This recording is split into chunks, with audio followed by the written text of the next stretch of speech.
Would you agree when I say that air is the most essential thing in life? Because I do. People can survive for around 3 days without drinking water. There are records stating that humans can survive without eating food from 8 to 21 days. However, without air, an average human being cannot survive for more than just a few minutes. As you all know by now, air is the mixture of different gases that surrounds the earth. This contains oxygen and nitrogen, but more on that later. Our whole life is dependent on air because without it, there would simply be no existence in this world. But what are we doing with air? Do the things we do every day have positive or negative effects on the air? Are we causing restoration or destruction? Are we taking care of the planet or taking air off the planet? Before diving deep into the anthropogenic effects on air, we must first understand the biogeochemical cycle that represents it the best, which is the oxygen cycle. The circulation of crucial components maintains a delicate balance in nature's enormous symphony. Among there is oxygen, the living force that keeps numerous species alive. Oxygen reigns as our atmosphere's second most abundant uncombined element. It exists freely in the air we breathe and dissolves gracefully into water bodies, ensuring its presence in both realms. This cycle begins with the inhalation of oxygen by plants and animals as they undergo respiration. During this process, oxygen is utilized and carbon dioxide is released back into the air and water. Through photosynthesis, carbon dioxide is transformed into life-sustaining carbohydrates, while oxygen emerges as a triumphant byproduct ready to be released into the atmosphere and the watery depths. Did you know that algae in the world's waterways are estimated to produce nearly 30% of all oxygen consumed? These humble aquatic organisms play a colossal role in replenishing our planet's oxygen supply. Every breath we inhale connects us to the surrounding air in our sensitive environment.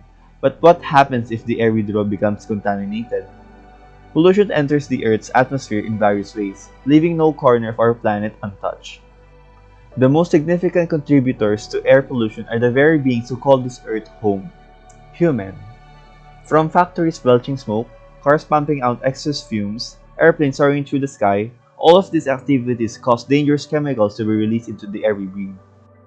Even seemingly innocuous items such as aerosol cans or second-hand cigarette smoke can contribute to this invisible menace. These man-made pollution sources are referred to as anthropogenic sources. However, it is not just human activity that pollutes our atmosphere. Nature itself has its way of releasing pollutants.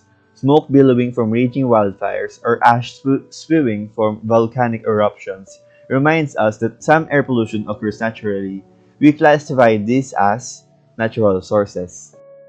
Speaking of disrupting the ecosystem, invasive species, also called introduced species or exotic species, are non-native species that significantly modifies or disrupts the ecosystem that it's introduced in. One of the main contributors to this are us, humans. Human activity can spread invasive species to various places. Global commerce, pet trades, and many more are one of the most common ways invasive species gets transported to new habitats. One notable species that disrupts the oxygen cycle of its ecosystem are water hyacinths. Water hyacinth is a free-floating flowering invasive aquatic plant that originated from the Amazon, South America. But due to globalization, we can find it now here in our own Laguna Lake. On its own, it does not affect the marine animal in its location, but when many, it can cause problems. In many clusters, it can reduce dissolved oxygen and increase water turbidity. This can affect marine animal, resulting in the infamous fish kills we hear about. Blue-green algae also affects the concentration of dissolved oxygen in the water when it decomposes. It can also affect the people near the body of water, giving them health issues when it blooms. Green algae, however, does not pose any threat to the ecosystem, but too much of it can also decrease dissolved oxygen level. The number of green algae and water hyacinths in the lakes of Laguna Lake have impacted our daily lives, not to mention the ecosystem. Now we will discuss the genetic phenomenon of epigenetics and how air directly affects a person's epigenetics. We have this term thrown around everywhere about how a child will grow up depending on the genes of the parents and how their physical and personality traits are set in stone.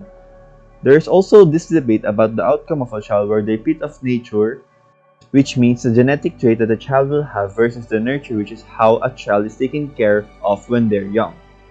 Epigenetics in this case disproves both of these statements because in this phenomenon, the The environmental factors directly affect the genetics that the child will develop when they grow up. These environmental factors are now close to the activities and relationships that the child has because the environment itself is a factor affecting the genes that they will express. This means that a child may have the genes of a great dancer, but this may not manifest if the parent doesn't give the chance for the child to express these genes. This is also the same when environmental factors affect the child's health. An example of this, a child's asthma won't be triggered when they are in an environment where asthma symptoms can be triggered, meaning an area with clean air won't trigger a child's asthma even though they genetically have the gene for this illness.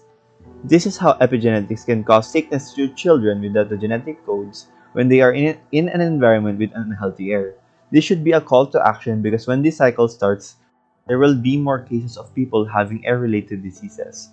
Just because people don't have the amount of care of taking care of the atmosphere as they do in other major parts of the ecosystem. To summarize today's discussion, 1. The oxygen cycle shows the pathway of oxygen and carbon dioxide with the respiration of humans and animals, and photosynthesis of plants. 2.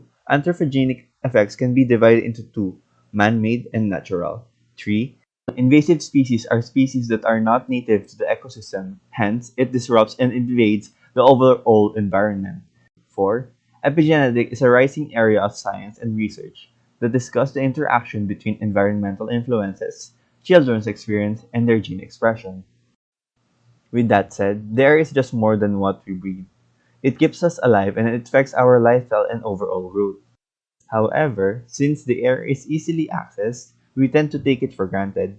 We are unaware of the different negative effects that our actions have brought. The air does not only make humans live, but also animals and other living things such as plants.